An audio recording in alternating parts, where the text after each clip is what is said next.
paid for the damages, so I got off with a caution. And then I cried, so they gave me a tissue, a cup of tea and a lift home in a squad car. You took the blame for everything. Well, it wasn't you, was it, that smashed that poor bloke's prize nose? But you wouldn't have been there in the first place if it wasn't for me. And you've been going there every day? How long have you known? Since you started. Well, since you said that you did. I went to the hospital, you see, to surprise you. And, well, they told me they'd never heard of you. So I followed you to the crematorium and then to the house. You didn't confront me? No, because it was just enough to know where you were. And then you'd come home after a day in that garden and you seemed calmer. God, like it had brought you just a little bit of peace. So I let it go. I just can't imagine how betrayed you must feel.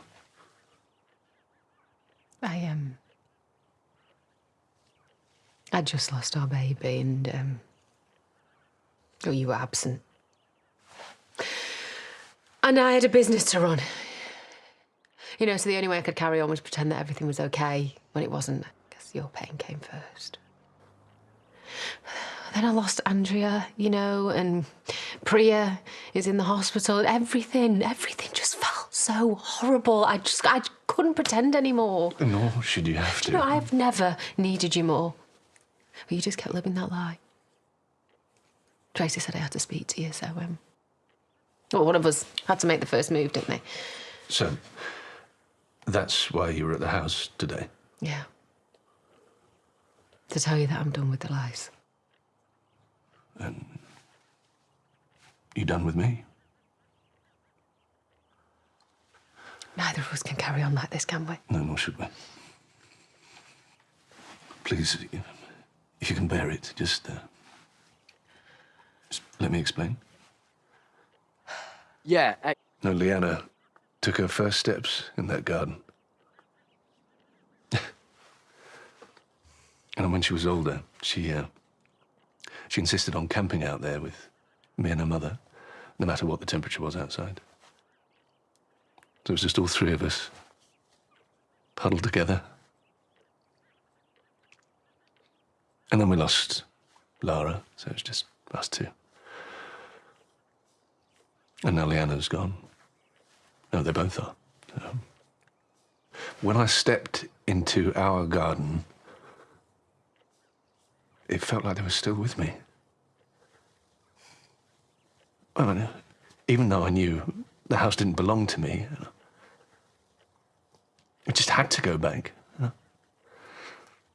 Staying away was just unthinkable. So, work, surgery, patience, I just took my leave. And then I had to lie to you because how could I expect you to understand? I tried.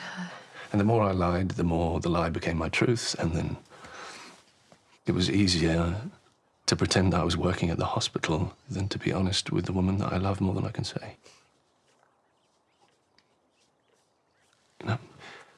We lost our baby. And I failed you. But you've never wavered. You have never failed me. It's the living who matter, not the dead. I'm so sorry. Oh, you don't have to be sorry. Look, I want you. I want us. Tell me how to begin. I'll show you. Just give me a few minutes, stay here, and I'll be back.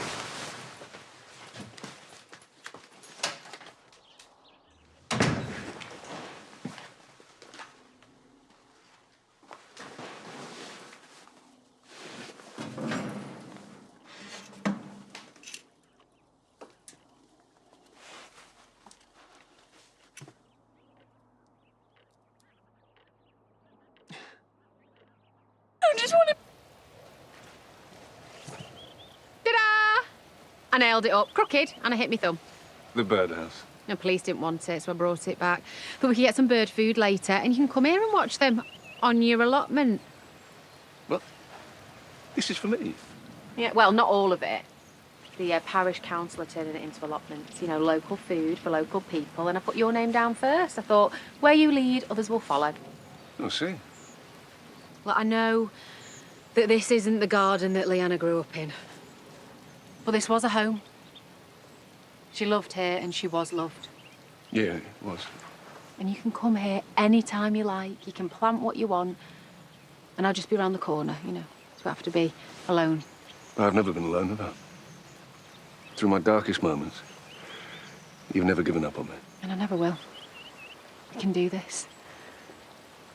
Leanna will always be with you, no matter where you are. Leyla, thank you.